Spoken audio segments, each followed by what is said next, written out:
Tahimik ang baryo sa paanan ng bundok, lalo na kapag dapit hapon.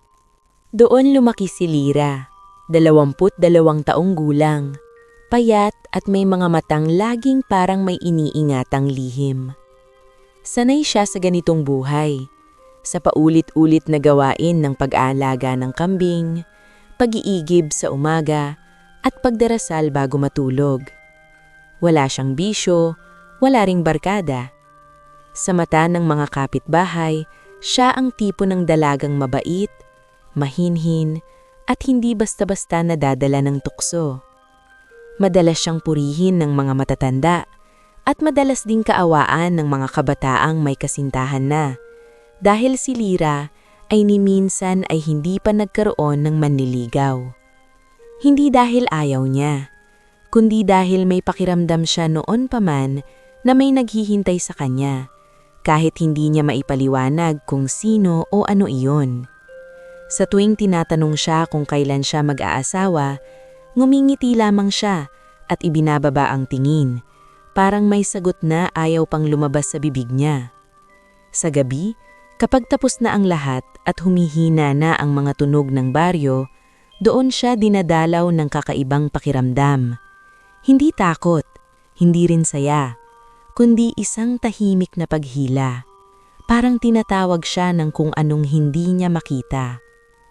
Madalas siyang managinip ng kagubatan. Hindi basta kagubatan, kundi isang lugar na mas luntian kaysa sa totoong nakikita ng mata. Sa panaginip niya, malinaw ang bawat dahon, bawat tunog ng hangin, at bawat yapak niya sa lupa. Palagi siyang naglalakad roon ng mag-isa, pero hindi siya nag-iisa. May presensya siyang nararamdaman. Malapit, ngunit hindi nagpapakita.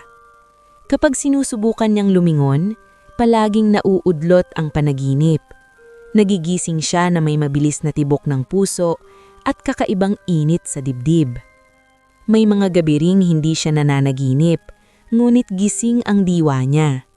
Nakahiga siya sa banig, nakatitig sa kisame, at sa kanya marinig ang mahinang bulong. Hindi malinaw ang mga salita, parang hangin lang na dumadaan sa tenga, pero sapat para maramdaman niyang may tumatawag sa kanya. Sa mga sandaling iyon, naiisip niya ang mga kwento ng mga matatanda tungkol sa engkanto. Mga kwento ng mga dalagang nawawala, nagbabago, o hindi na bumabalik sa dati. Pilit niyang inaalis sa isip ang mga iyon, sinasabing gawa lamang ng pagod o imahinasyon. Sa umaga, bumabalik siya sa normal. Naglalakad siya sa baryo na parang walang nangyari, nag-aalaga ng kambing, nakikipag-usap sa mga kapitbahay, at nagpapanggap na payapa ang lahat. Ngunit sa tuwing mapapatingin siya sa bundok, may kung anong kumikirot sa loob niya. Parang may bahaging sa kanya ang naiwan doon. At kahit hindi pa niya alam, sa mismong katahimikan ng buhay niya, nagsisimula ang isang kwentong magbabago ng lahat ng paniniwala niya bilang tao. Kinabukasan, maaga pa lamang ay gumising na si Lira. May kaba siyang nararamdaman na hindi niya maipaliwanag.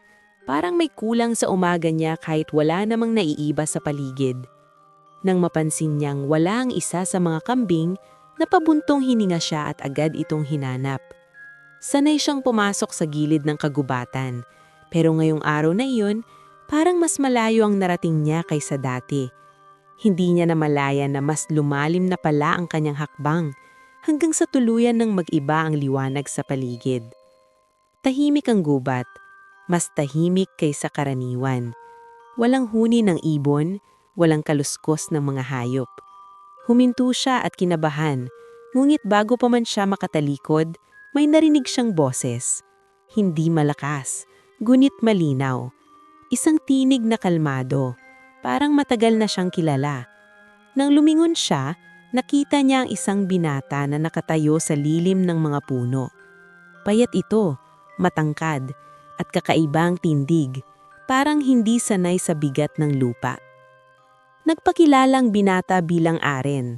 Wala itong dalang kahit ano at simple ang suot, ngunit may kakaibang linis ang itsura nito. Hindi marumi ang damit kahit nasa gitna ng kagubatan, at ang mga mata nito ay tila mas malinaw kaysa sa karaniwan. Nagtanong ito kung may hinahanap siya, at sa kabila ng kaba, sinagot ni Lyra ang totoo. Hindi niya alam kung bakit, pero may tiwala siyang naramdaman na para bang ligtas siya sa presensya ng estrangherong iyon. Tinulungan siya ni Aren sa paghahanap ng kambing.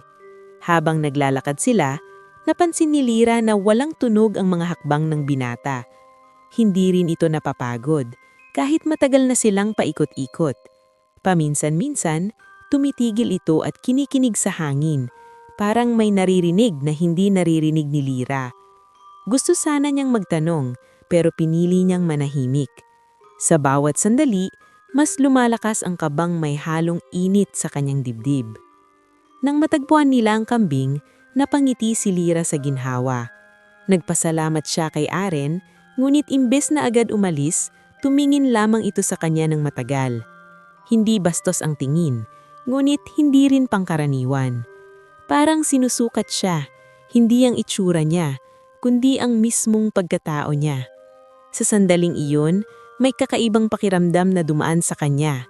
Parang may bahagi sa kanya ang biglang nagising.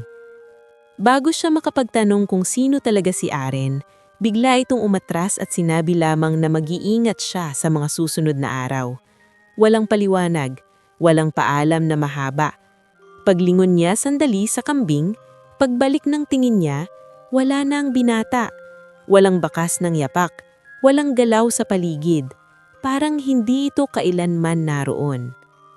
Habang pauwi si Lyra, ramdam niya ang pagbabago sa sarili. Hindi takot ang naningibabaw, kundi isang malalim na pananabik na hindi niya maipangalan. Sa unang pagkakataon sa buhay niya, may nakilala siyang taong hindi niya maintindihan, ngunit alam niyang may malaking papel na gagampanan sa kanyang kapalaran. At sa kaibuturan ng kanyang isipan, unti-unting nabubuo ang isang tanong na pilit niyang iniiwasan. Paano kung ang binatang iyon ay hindi tao? At paano kung mula pa lang sa unang pagkikita nila, may nawala na sa kanya ng hindi niya namamalayan? Hindi agad nakalimutan ni Lyra ang nangyari sa gubat. Sa mga sumunod na araw, pilit niyang ibinalik ang sarili sa dating gawain, ngunit may kung anong bigat na sumasa sa bawat kilos niya. Kapag nag-iigib siya, parang may matang nakamasid mula sa mga puno. Kapag naglalakad sa baryo, tila mas malinaw ang mga tunog, mas matalas ang pakiramdam niya sa paligid. Hindi siya nagkukwento kanino man, ngunit sa loob niya, unti-unting nabubuo ang takot na baka hindi pala karaniwan ang kanyang naranasan. Isang hapon, napagpasyahan niyang puntahan ng matandang albularyo na nakatira sa dulo ng baryo. Kilala ito bilang tahimik at bihirang kausapin ng mga tao, ngunit sinasabing maraming alam tungkol sa mga nilalang na hindi nakikita ng ordinaryong mata. Hindi agad siya pinasok ng matanda. Matagal itong tumitig sa kanya mula sa pintuan, parang may sinusukat, bago tuluyang nagbukas at pinaupo siya sa loob ng maliit na kubo na amoy damo at usok ng kandila. Hindi agad nagsalita si Lyra, para bang nahihiya siyang ilabas ang mga salitang matagal nang gumugulo sa isip niya. Nang sa wakas ay nagkwento siya, hindi niya binanggit ang pangalan ni Aren. Ikinwento lamang niya ang tungkol sa binatang nakilala niya sa gubat, ang kakaibang pakiramdam at ang bigla nitong pagkawala.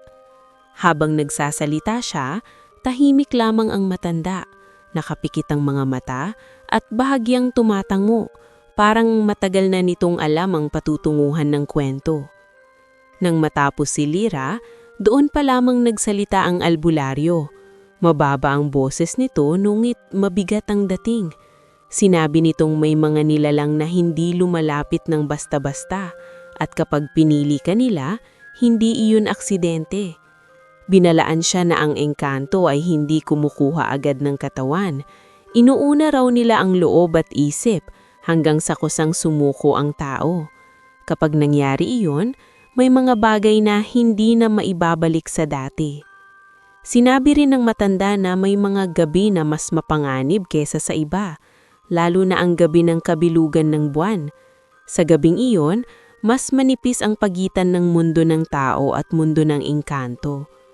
Pinayuhan siyang huwag lalapit sa gubat, huwag makikinig sa tawag, at huwag magpapadala sa anumang panaginip na tila mas malinaw kesa sa realidad. Ngunit habang sinasabi iyon ng albularyo, nakatitig ito ng diretso kay Lyra na para bang alam nitong mahirap sundin ng mga babala. Pag-uwi niya, mas lalo lamang naging magulo ang isip ni Lyra. Gusto niyang maniwala sa babala, ngunit sa bawat hinga niya, naroon pa rin ang alaala ng binata sa gubat. Hindi siya binisita ni Aren sa mga sumunod na gabi, ngunit mas naging malinaw ang mga panaginip. Hindi na siya naglalakad lamang, may tinig na mayon na tumatawag sa pangalan niya. Hindi pa sigaw, kundi pakiusap. Sa bawat paggising niya, mas daman niya ang isang katotohanang pilit niyang tinatakasan. Ano man ang nakilala niya sa gubat, hindi ito basta mawawala. At sa kabila ng babala, may bahagi sa kanya na unti-unting naghihintay sa muling paglapit nito. Lumipas ang ilang araw na tila mabagal ang takbo ng panahon para kay Lyra. Hindi na siya bumalik sa gubat. Sinunod niya ang babala ng matandang albularyo. Ngunit kahit nasa gitna siya ng baryo, hindi pa rin siya nakaramdam ng tunay na kapayapaan. May mga sandaling bigla na lang siyang titigil sa ginagawa. Parang may narinig na hindi marinig ng iba.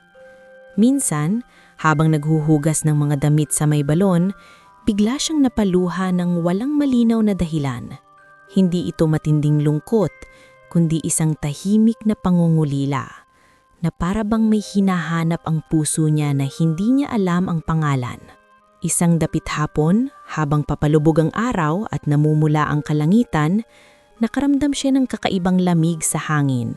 Hindi ito malamig na parang ulan, kundi malamig na parang anino. Tumayo siya sa harap ng kanilang bahay at tumingin sa direksyon ng gubat, at doon niya naramdaman ang presensya. Hindi ito takot, hindi rin sorpresa. Parang matagal na niyang hinihintay ang sandaling iyon. Sa gilid ng mga puno, unti-unting lumitaw si Aren. Hindi na siya nagtatago. Mas malinaw na ang anyo niya ngayon, mas buo, mas totoo.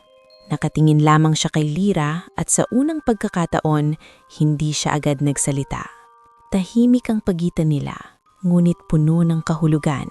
Ang hangin sa paligid ay parang huminto, at ang mga tunog ng baryo ay tila lumayo. Lumapit si Aren, hindi nagmamadali, hindi rin nagtatago. Sa bawat hakbang niya, mas nararamdaman ni Lyra ang tibok ng sariling puso. Hindi ito kaba ng takot, kundi kaba ng paglapit. Nang magsalita si Aren, mababa ang boses niya, ngunit malinaw at kalmado. Sinabi niyang matagal na niya siyang binabantayan, hindi bilang biktima, kundi bilang isang piniling tao. Ipinaliwanag niyang hindi siya lumapit para manakot, hindi para manloko, kundi dahil may koneksyon silang hindi basta nabubuo sa pagitan ng tao at nilalang na tulad niya. Hindi agad nakasagot si Lyra. Sa halip, tumingin siya sa mga mata ni Aren at doon niya nakita ang hindi niya nakita sa kahit sinong lalaki sa baryo. Walang pagnanasa na bastos, walang pagtingin na mapang-angkin. May respeto, may paghihintay, at may pagpipigil.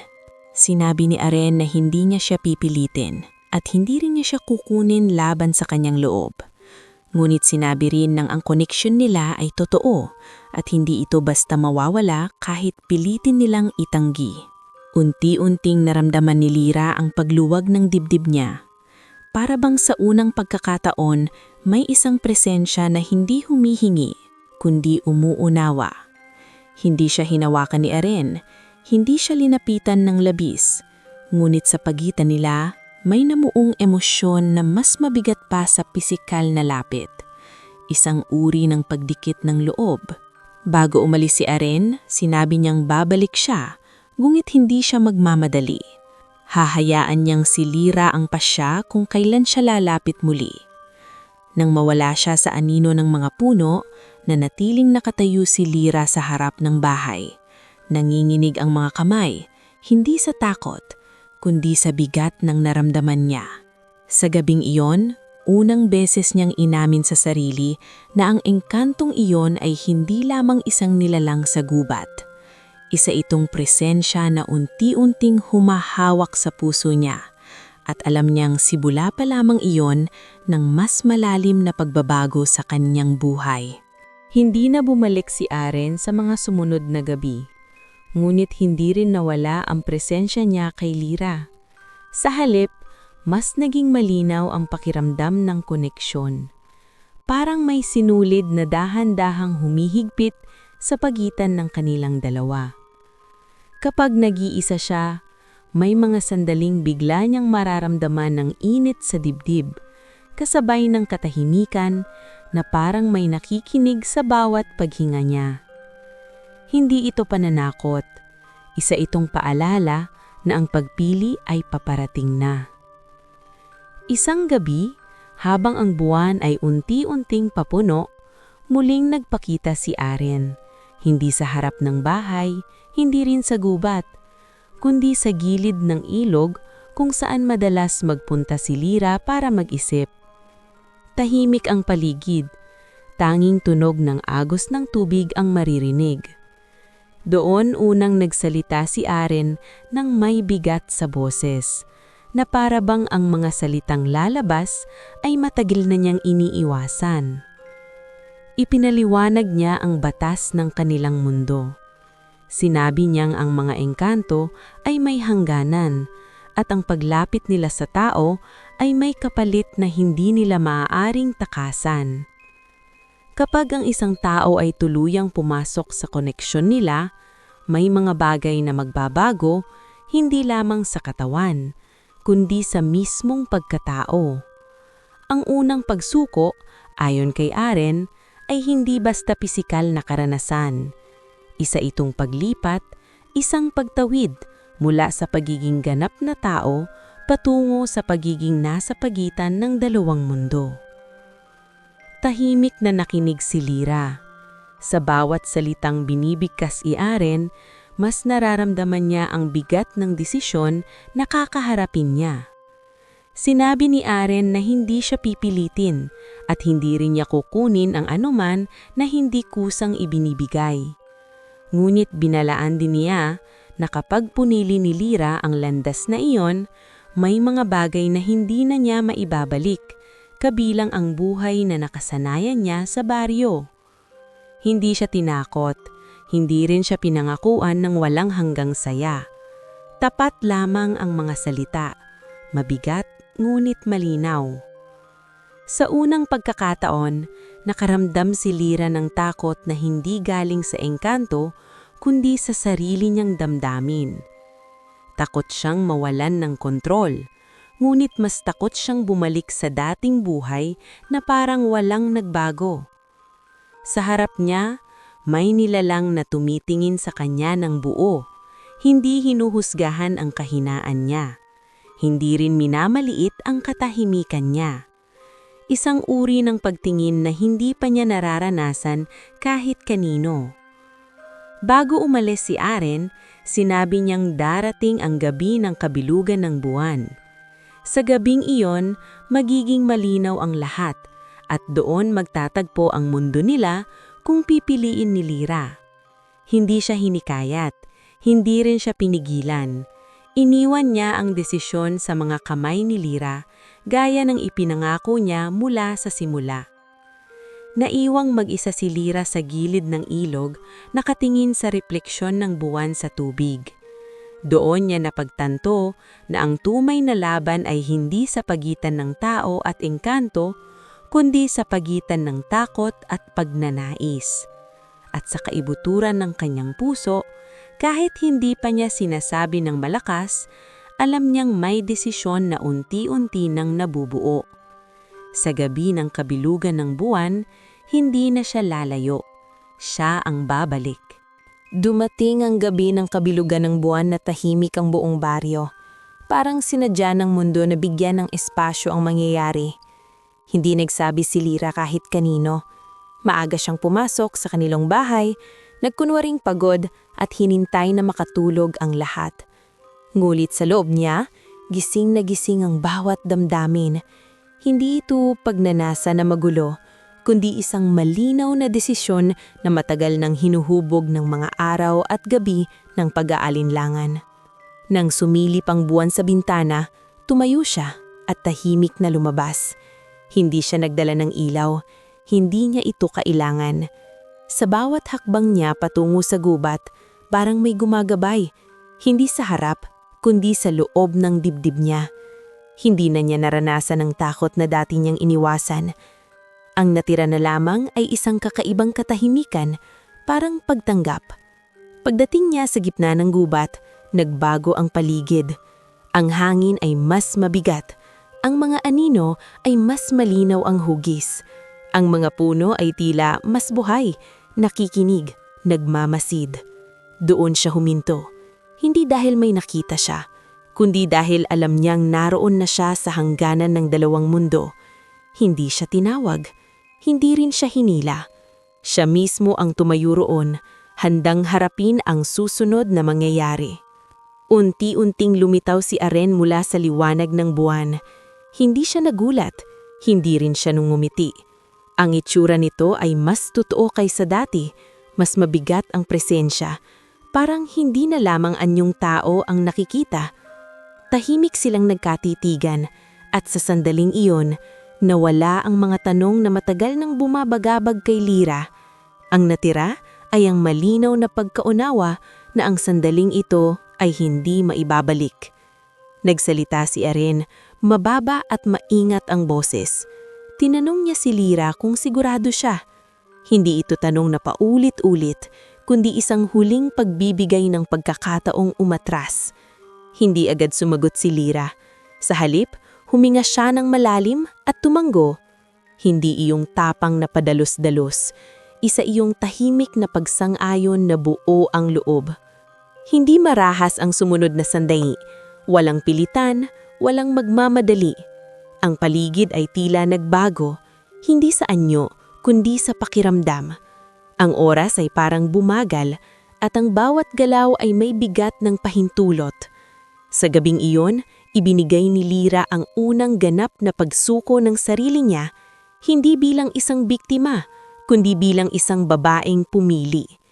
Hindi lamang katawan ang isinuko niya, kundi ang huling pader na naghihiwalay sa kanya bilang tao. Hindi ito isang karanasang madaling ilarawan, hindi ito tungkol sa detalye, kundi sa epekto. Sa sandaling iyon, may nawala kay Lyra na hindi na maibabalik at may kapalit na hindi pa niya lubusang nauunawaan. Nang matapos ang ritual ng kanilang pag-iisa, naramdaman niya ang kakaibang pagod at gaan sa parehong oras. Parang may bahagi sa kanya ang tuluyang bumitaw at may bagong bahagi ang umusbong. Nang maghiwalay sila bago sumikat ang araw, alam ni Lyra na hindi na siya babalik bilang dating siya. Ang gabi ng kabilugan ng buwan ay hindi lamang nagmarka ng pagkawala ng kanyang pagiging birhen bilang tao, ito rin ang gabi kung kailan tuluyang siyang tumawid sa hangganan ng dalawang mundo kahit hindi pa niya alam ang buong halaga ng kapalit nito. Pagmulat ni Lyra kinabukasan, iba na ang pakiramdam ng mundo. Hindi masakit ang katawan niya, ngunit may bigat na hindi pisikal na nakadagan sa dibdib niya. Parang alaala na hindi galing sa panaginip, ngunit hindi rin ganap na gising. Bumangon siya at napangsinagad ang mga pagbabago. Mas malinaw ang mga tunog sa paligid. Pati ang pagaspas ng dahon at paglipad ng mga insekto ay parang mas malapit sa kanya. Ang liwanag ng umaga ay mas matalim at ang hangin ay may dalang mga amoy na dati hindi niya napapansin. Sa baryo, hindi agad siya kinumusta ng mga tao. Ngulit ramdam niya ang mga matang sumusunod sa kanya. Hindi dahil may alam sila, kundi dahil may kakaiba sa kanyang kilos. Mas tuwid siyang maglakad, mas kalnado ang mukha, at may kakaibang liwanag sa kanyang mga mata na hindi niya kayang itago. May mga sandaling tila alam niya kung sino ang paparating kahit hindi pa ito nakikita. Kapag may papalapit na hayop o tao, nararamdaman niya ito bago pa marinig ang yapak. Sa loob ng bahay, may mga bagay na nagbago rin. Hindi na siya agad napapagod. Mas mabilis siyang makatapos ng gawain at kapag tahimik ang paligid, parang may presensyang kausap ang kanyang isipan.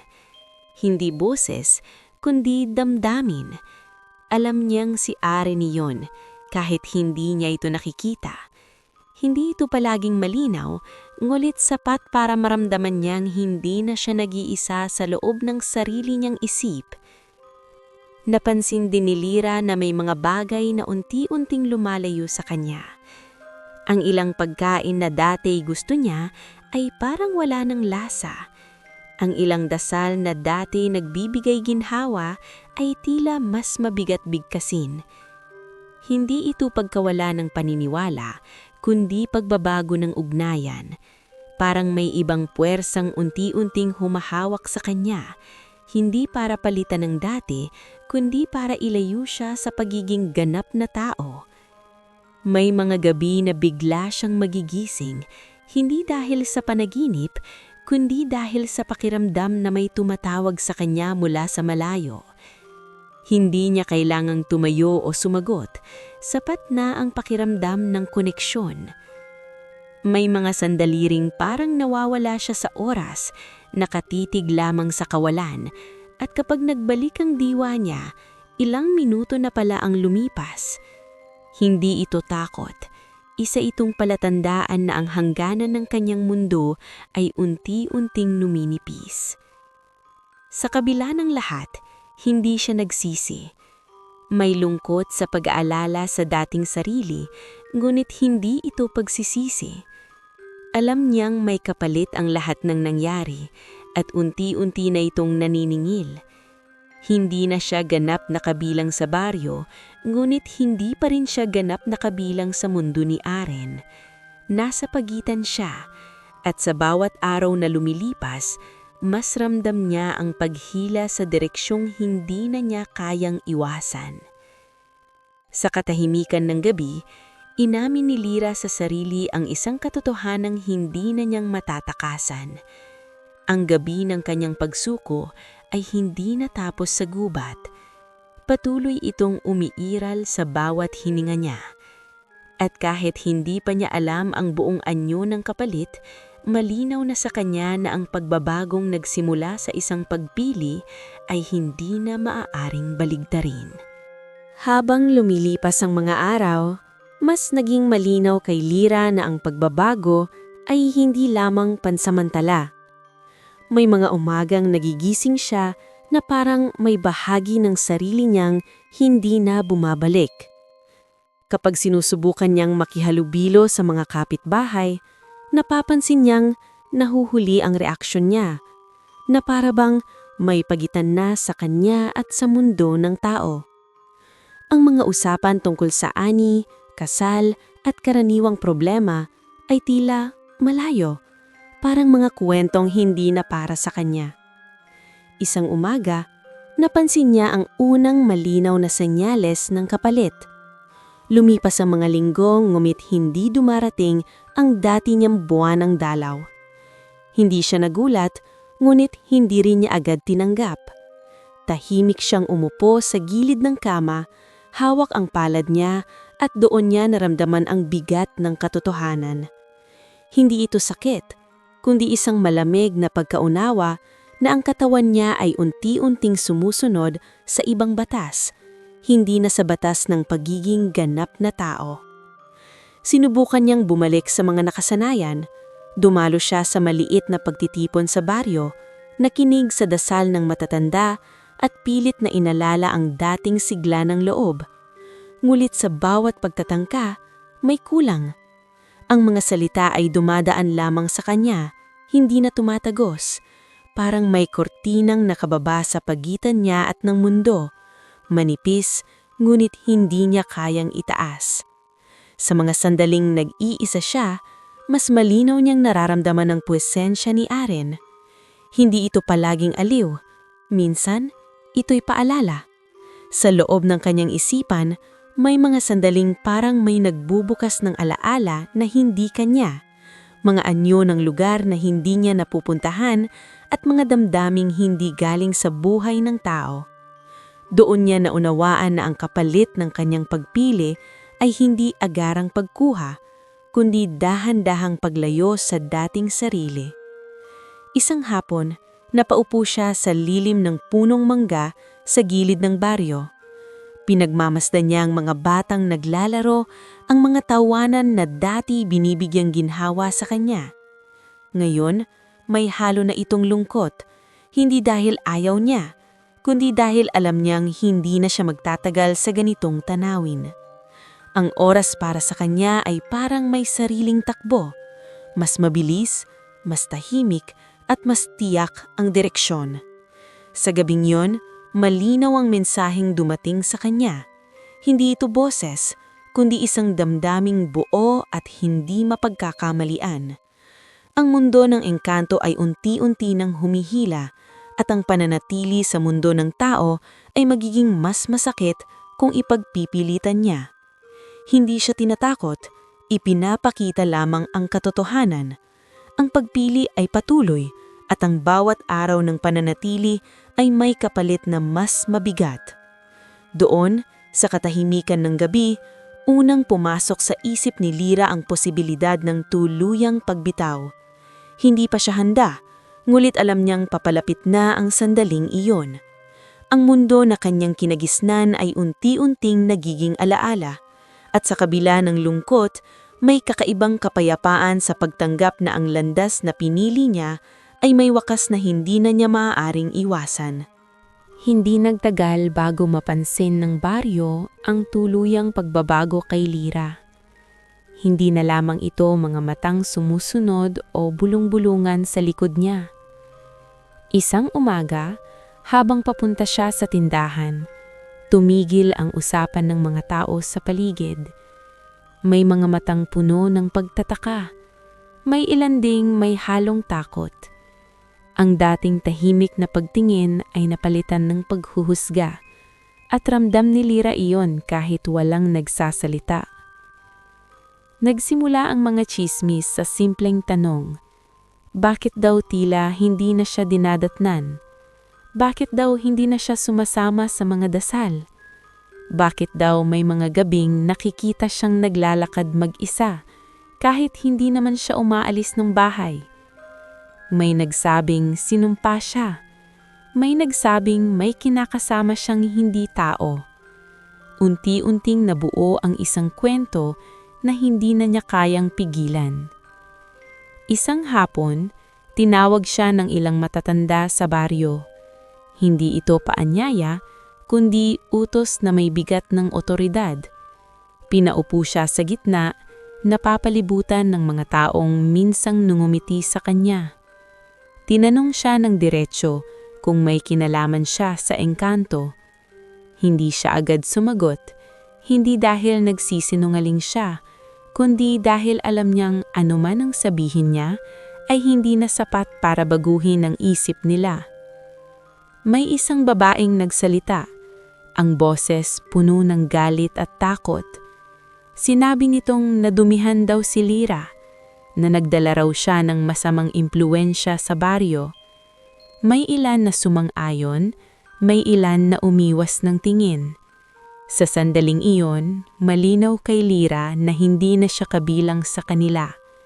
Hindi dahil may kasalanan siya, kundi dahil pinili niyang tahakin ang landas na hindi nila kayang unawain.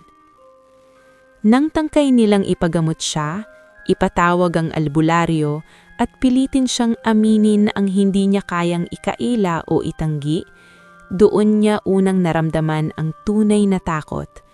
Hindi takot sa engkanto, kundi takot sa mga taong minahal niya. Ang mga kamay na handang humawak sa kanya ay hindi para umunawa, kundi para kontrolin at itaboy ang kakaiba. Sa gitna ng kaguluhan, biglang bumigat ang hangin. Ang mga ilaw ay tila humina at ang mga dahon sa paligid ay nagsimulang gumalaw kahit walang hangin. Tumigil ang mga tao nang maramdaman ang presensya. Doon lumitaw si Aren. Hindi nagtatago, hindi rin nagbabanta. Ang anyo niya ay malinaw at sa unang pagkakataon, nakita ng mga taga-baryo ang nilalang na matagal nilang kinakatakutan.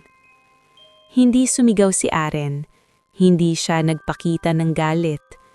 Tumayo lamang siya sa tabi ni Lyra at inilagay ang kamay sa kanyang balikat. Isang kilos na malinaw ang kahulugan. Sa harap ng lahat, sinabi niyang pinili nila ang isa't isa at ang pagpiling iyon ay kusang loob. Walang panlilinlang, walang sumpa, pag-ibig at pahintulot lamang. Nagulo ang baryo. May mga umatras, may mga napasigaw sa takot. Ngunit para kay Lyra, malinaw ang lahat. Ang pagtataksil ng baryo ang tuluyang nagtulak sa kanya palayo. Sa sandaling iyon, alam niyang wala na siyang babalikan. Ang mundo ng tao ay isinara ang pintuan at ang mundo ng engkanto ang tanging bukas na landas. Tahimik ang sumunod na umaga matapos ang kaguluhan. Walang naglakas loob na lumapit kay Lyra at wala ring nagtangkang pigilan siya. Parang napagkasunduan ng baryo na ang nangyari ay mas mabuting kalimutan kaysa harapin. Para kay Lyra, malinaw ang mensahe. Hindi na siya hinihingan ng paliwanag dahil tapos na ang pagtatanong. Ang natira na lamang ay ang pamaalam na matagal na niyang iniiwasan. Hindi na siya naghintay ng gabi. Sa liwanag ng araw, inayos niya ang kakaunting gamit na tunay na kanya. Hindi damit ang unan niya, kundi ang mga bagay na may alaala. Isang lumang panyo ng kanyang ina, isang maliit na kwintas na minana niya at ilang dahong pinatuyo na minsan niyang itinago bilang alaala ng kabataan. Hindi niya alam kung kailangan pa niya ang mga iyon, ngunit ayaw niyang umalis na walang dala kahit kaunting bahagi ng dating buhay. Lumapit siya sa kanyang ina sa kusina. Tahimik itong nagluluto. Tila alam na darating ang sandaling iyon. Hindi sila nagyakapan agad. Nagkatinginan lamang sila at sa mga matang iyon, maraming salitang hindi na kailangang banggitin. Sinabi ni Lyra na aayos siya, hindi kung saan, at hindi kung kailan babalik. Hindi niya binanggit ang engkanto, hindi rin ang mga nangyari. Sinabi lamang niyang may landas siyang kailangang tahakin. Tahimik na umiyak ang kanyang ina, hindi dahil sa galit o pagtataka, kundi dahil sa pag-unawa na hindi na kayang ipagkait ang desisyong matagal nang hinuhubog ng panahon. Hinawakan niya ang kamay ni Lyra at hiniling lamang na huwag kalimutan kung sino siya at kung saan siya nagmula. Tumanggo si Lyra, kahit alam niyang ang alaala ay unti-unting magbabago sa paglipas ng mga araw. Hindi na siya naglibot sa baryo. Hindi na siya nagpaalam sa iba. Ang katahimikan ay sapat na pamaalam. Sa gilid ng gubat, hinihintay siya ni Eren. Hindi ito nakatayo bilang tagapagligpas, kundi bilang kasama. Walang pagmamadali sa kilos nito at walang kasiguraduhan sa mukha. Alam nilang pareho na ang susunod na hakbang ay hindi pag-uwi, kundi pagpasok sa isang mundong hindi na maaaring balikan ng basta-basta. Bago tuluyang pumasok si Lyra sa pagitan ng mga puno, huminto siya saglit. Tumalikod siya at tumingin sa baryo, sa mga bahay na minsan niyang itinuring na buong mundo. Walang pagsisisi sa loob niya, ngunit may lungkot na tahimik at buo. Tinanggap niya na ang pamaalam ay bahagi ng pagpili, at ang pagkawala ay tahimik ang sumunod na umaga matapos ang kaguluhan. Walang naglakas loob na lumapit kay Lyra, at wala ring nagtangkang pigilan siya. Parang napagkasunduan ng baryo na ang nangyari ay mas mabuting kalimutan kaysa harapin. Para kay Lira, malinaw ang mensahe. Hindi na siya hinihingan ng paliwanag dahil tapos na ang pagtatanong. Ang natira na lamang ay ang pamaalam na matagal na niyang iniiwasan. Hindi na siya naghintay ng gabi. Sa liwanag ng araw, inayos niya ang kakaunting gamit na tunay na kanya. Hindi damit ang unan niya, kundi ang mga bagay na may alaala. Isang lumang panyo ng kanyang ina, isang maliit na kwintas na minana niya at ilang dahong pinatuyo na minsan niyang itinago bilang alaala ng kabataan. Hindi niya alam kung kailangan pa niya ang mga iyon, ngunit ayaw niyang umalis na walang dala kahit kaunting bahagi ng dating buhay. Lumapit siya sa kanyang ina sa kusina. Tahimik itong nagluluto. Tila alam na darating ang sandaling iyon. Hindi sila nagyakapan agad. Nagkatinginan lamang sila at sa mga matang iyon, maraming salitang hindi na kailangang banggitin. Sinabi ni Lira na aayos siya. Hindi kung saan at hindi kung kailan babalik. Hindi niya binanggit ang engkanto, hindi rin ang mga nangyari. Sinabi lamang niyang may landas siyang kailangang tahakin. Tahimik na umiyak ang kanyang ina, hindi dahil sa galit o pagtataka, kundi dahil sa pag-unawa na hindi na kayang ipagkait ang desisyong matagal nang hinuhubog ng panahon. Hinawakan niya ang kamay ni Lira at hiniling lamang na huwag kalimutan kung sino siya at kung saan siya nagmula. Tumanggo si Lira, kahit alam niyang ang alaala ay unti-unting magbabago sa paglipas ng mga araw. Hindi na siya naglibot sa baryo. Hindi na siya nagpaalam sa iba.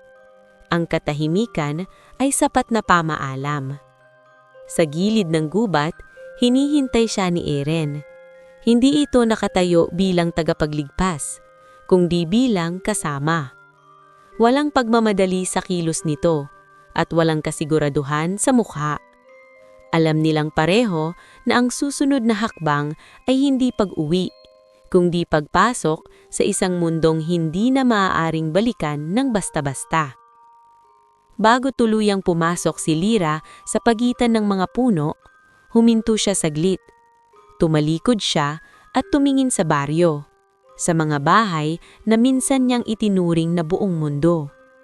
Walang pagsisisi sa loob niya, ngunit may lungkot na tahimik at buo. Tinanggap niya na ang pamaalam ay bahagi ng pagpili, at ang pagkawala ay hindi palaging trahedya. Minsan ay simula. Sa paglalakad niya palayo, naramdaman niya ang unti-unting pag-alis ng bigat ng mundo ng tao.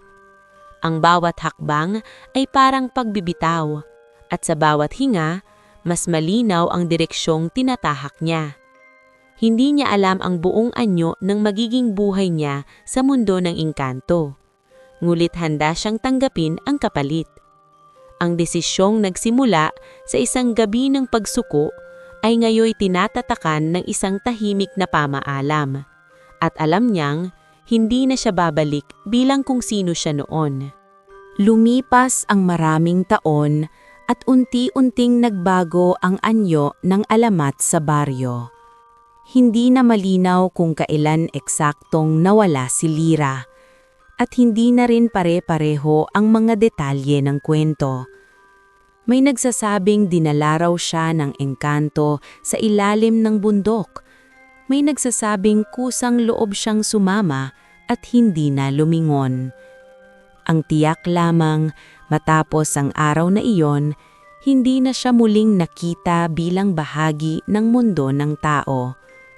Ngunit sa mga panahong tahimik ang gabi at malinaw ang buwan, may mga nagkukwentong parang may aninong dumaraan sa gilid ng gubat. Hindi nakakatakot, kundi mapayapa. Sa paglipas ng panahon, unti-unting nabura ang galit at takot ng mga tao. Ang natira ay mga tanong. Hindi na nila tinanong kung sinumpa ba si Lira o nilinlang. Sa halip, napaisip sila kung bakit niya nagawang pumili. May mga babaeng tahimik na nakikinig sa kwento at nakakaramdam ng kakaibang tapang. Hindi para tularan ng ginawa niya, kundi para unawain na ang buhay ay hindi laging tungkol sa pananatili sa ligtas na lugar. Minsan, ito'y tungkol sa pagtanggap sa kung sino ka talaga kahit may kapalit. May ilang naglakbay sa bundok upang hanapin ang lugar kung saan sinasabing tumawid si Lyra. Wala silang natagpuan kundi katahimikan at mga punong tila mas matanda kaysa sa alaala ng baryo. Ngunit ang katahimikang iyon ay hindi nakakatakot. May bigat ito, parang paalala na may mga desisyong hindi hinuhusgahan ng panahon, kundi tinatanggap lamang. Sa tuwing may nagtatanong tungkol sa pagkawala ni Lyra, may matatandang nagsasabing hindi siya nawala. Pinili lamang niyang maging tapat sa sarili niya. Sa mundo ng engkanto, naging bahagi si Lyra ng isang alamat na iba ang anyo. Hindi siya itinuring na biktima o bihag. Siya ang babaeng tumawid ng may pahintulot at buong loob. Ang kanyang unang pagsuko na minsang binigyang kahulugan ng takot at tsismis ay naging simbolo ng paglipat, hindi ng kahihiyan. Isang paalala na ang katawan at loob ay may sariling wika at ang tunay na kapangyarihan ay nagmumula sa malinaw na pagpili. Sa baryo, may mga gabi na tahimik na nagdarasal ang mga ina para sa kanilang mga anak na babae. Hindi para pigilan silang mangarap, kundi para gabayan silang pumili ng may tapang at pag-unawa. Ang pangalan ni Lyra ay hindi na binabanggit ng malakas, ngunit hindi rin ito kinakalimutan. Isa na itong paalala na ang mundo ay mas malawak kaysa sa nakikita, at ang pag-ibig sa anumang anyo nito ay may kakayahang baguhin ang landas ng isang buhay.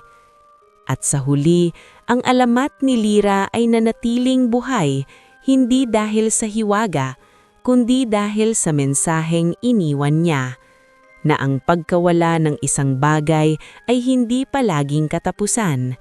Minsan, ito ang simula ng pagiging totoo sa sarili, kahit ang kapalit ay ang pag-iwan sa mundong nakasanayan.